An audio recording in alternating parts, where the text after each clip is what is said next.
Hey there, how you doing? Okay, so today we're going to talk about something that may be inhibiting your spiritual growth, and you may not even realize that it's inhibiting your spiritual growth, and it's something that you definitely need to take out of your way because it's inhibiting your spiritual growth and inhibiting your life in general. Go.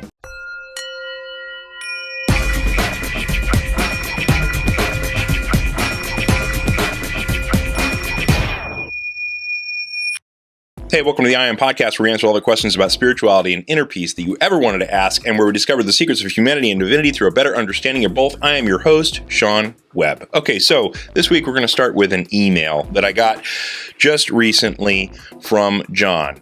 And John writes in, "Dear Sean, thank you for your podcasts. I really enjoy them. I discovered you on the Pat Flynn Smart Passive Income podcast."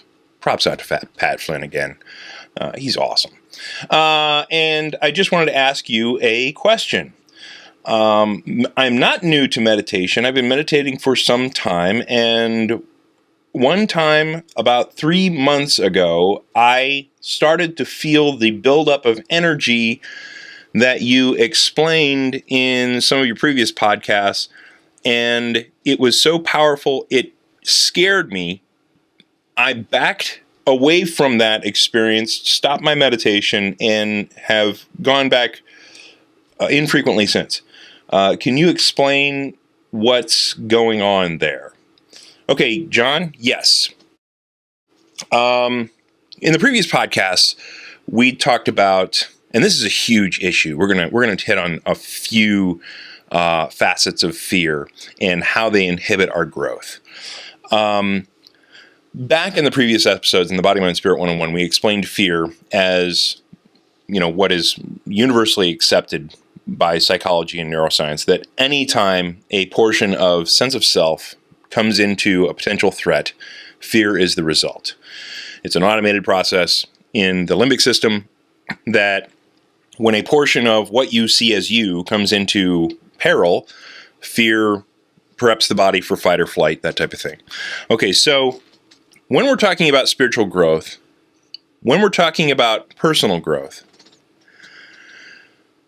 we go back to the ego or the sense of self.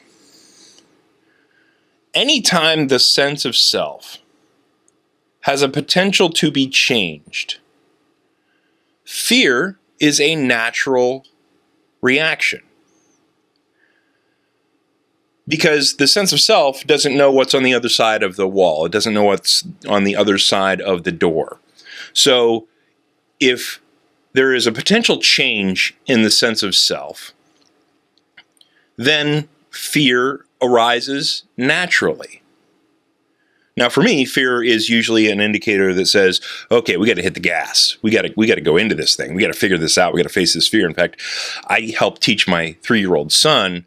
One of our big lessons is having him face his fear. When he doesn't want to do something, I set the expectation that, okay, now we got to do it. Now we got to do that. As long as we're in a safe environment with mommy and daddy around, and we say it's okay and it's not going to hurt him, we got to face our fear. And he loves the exhilaration of doing something that he feared. Like the latest one was, we went to the pool and there was this big umbrella mushroom thing where water was cascading down this thing, and he was terrified of it, didn't want to go.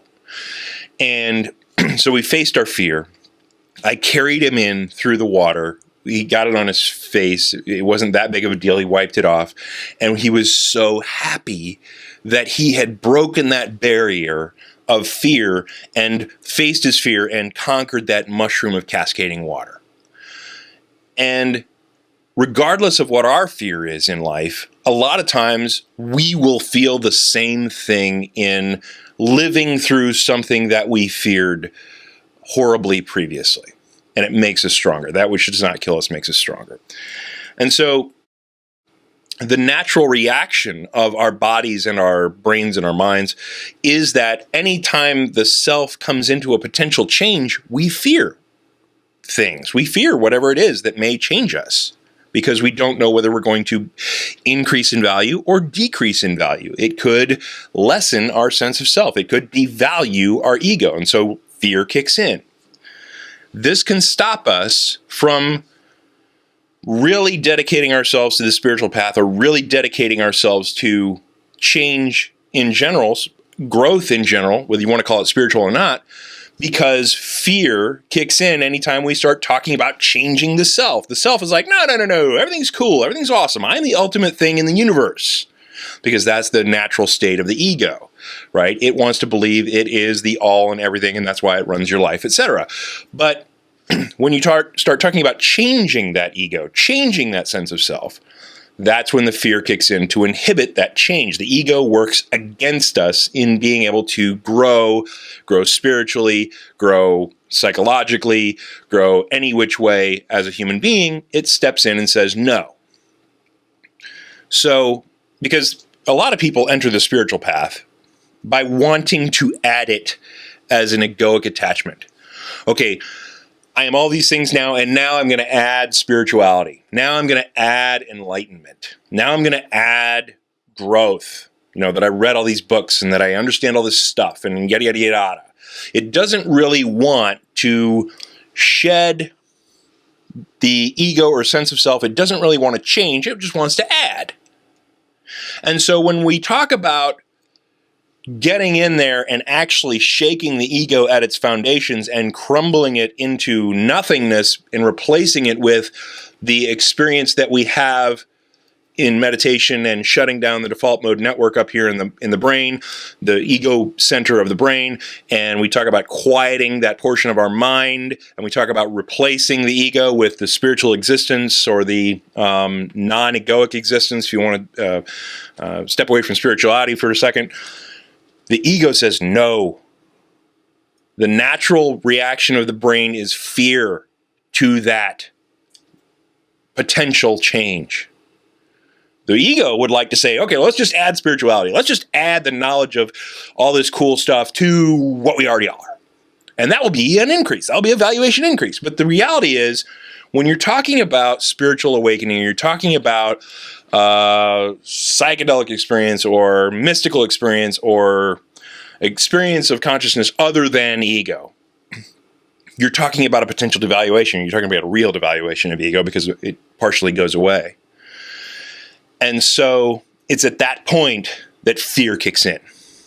And so anytime that a change of ego or a change of sense of self or a change of who and what we think we are comes into the scenario, fear results. Now, John, in his meditation, and if you don't meditate regularly, what happens when you meditate regularly, your brain changes, your plasticity actually changes the structure of your brain. It helps you meditate more deeply each time you meditate. It's really cool. And you open up doors that you didn't even know were in your mansion of your mind. And you start to feel energy in places that you'd never experienced it and you never even knew you could experience it. And weird things happen to your consciousness in a very good way because it improves your life. But let's say you're meditating and you start to open one of those doors.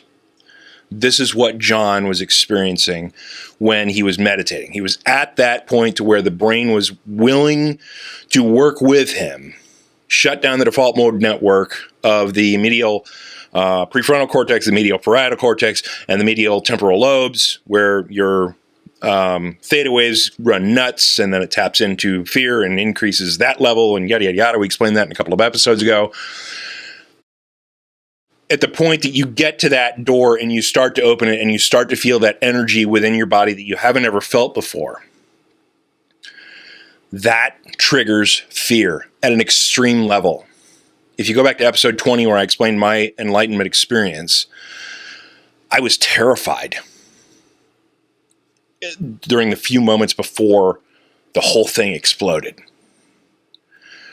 And I thought I was dying. I literally thought I was dying. And there was a point where I finally let go and accepted that I was dying.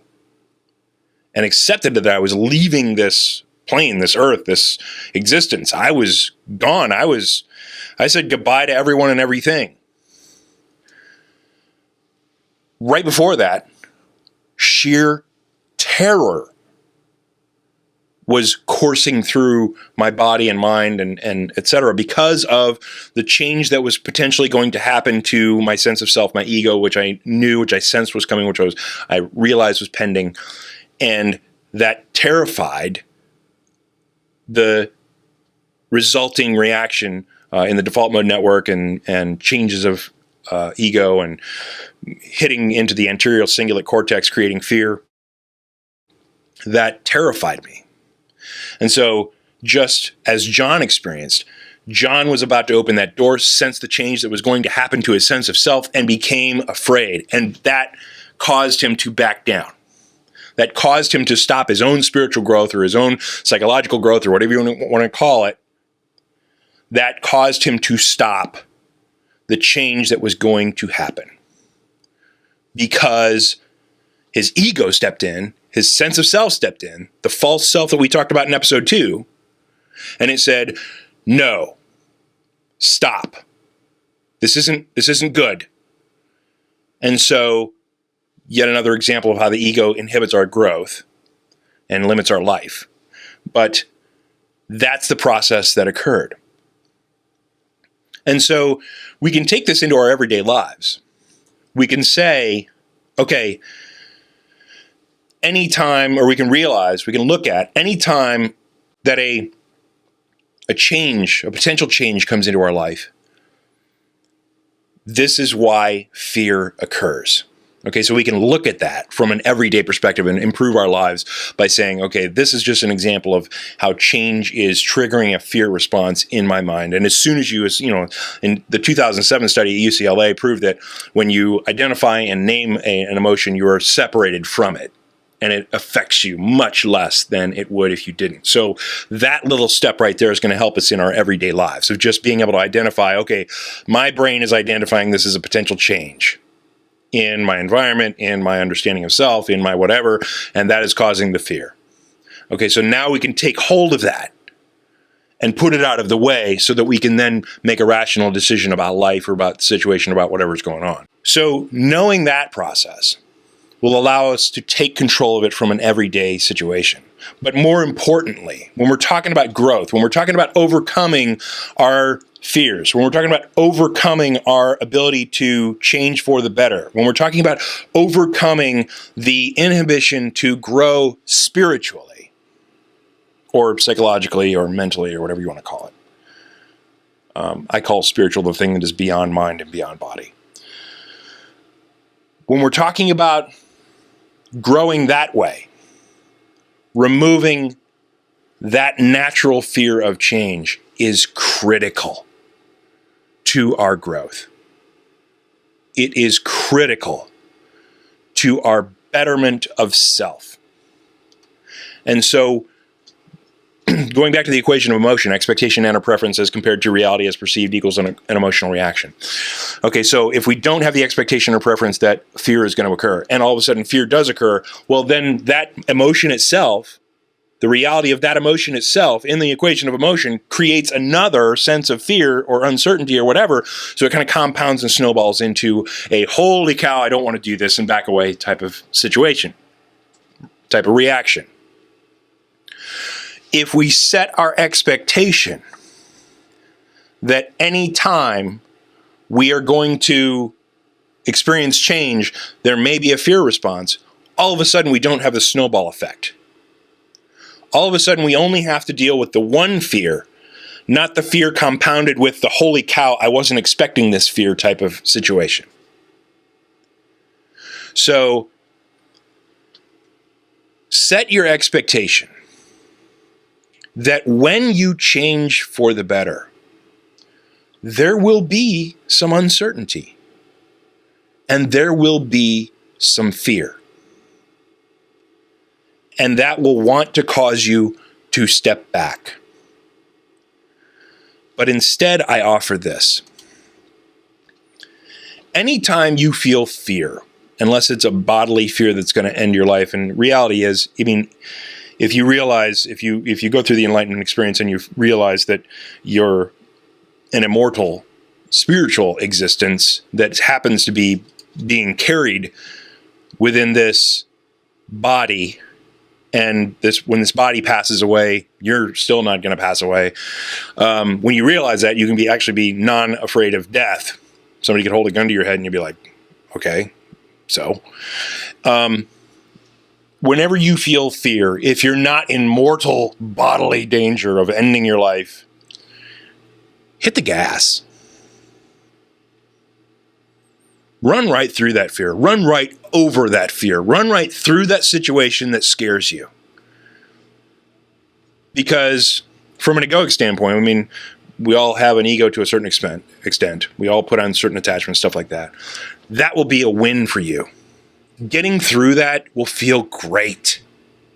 And as a result, it'll help you grow.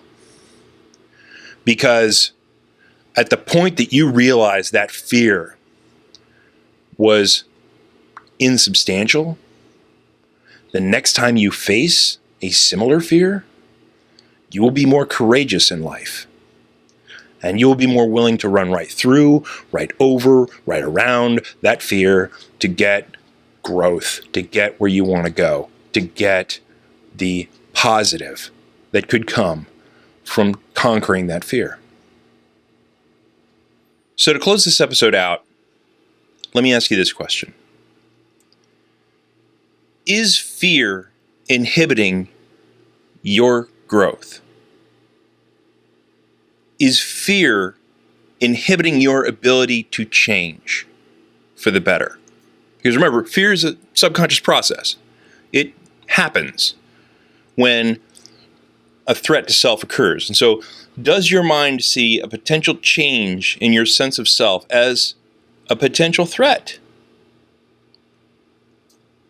Because if you do have that subconscious fear of change, it will stunt your growth. It will inhibit your ability to change for the better, and you won't even know it. You won't even know why you're failing. Take a look at that this week. If you guys have any questions or issues about fear or stories about fear, send them in, and maybe we'll use them on the future podcast. I hope that you guys are having a great week. If you would love to support us, we love the support anytime. I'm going to try to put a donate button up at some time in the near future on the podcast just to help pay for bandwidth or whatever you'd like to send us love. That would be great. Until then, if you want to go to the audible.com, you go to audibletrial.com/IamSpirituality and you sign up for a free 30-day trial. You'll love Audible. You get a bunch of spiritual, psychological, brain, neuroscience books that explain self and how to improve our existences. If you do so, they show us love. I love Audible. They have over 100,000 titles, and I get extra credits. I go buy extra credits because I consume all my credits and don't have enough for all the books that I want to listen to. Awesome. Either professional voice talent or the author themselves reads the books to you. I mean, would you go to a bookstore and have the author read the book to you? Yes, you would. It would be a cool little experience, especially if the guy is nationally known and a specialist in his field and yada, yada, yada. Well, you could do that at home while you're mowing the lawn, while you're doing the laundry, while you're going to the gym, while you're driving in your car to work or going to the grocery store, whatever. It's awesome. audibletrial.com/IamSpirituality. Hope you guys are having a great week. We'll have a next good topic next week, probably with another one of these emails that you guys are sending me. Keep those coming. Sean@IamPodcasts.com or Sean@IamSpirituality.com. Love you guys. Peace.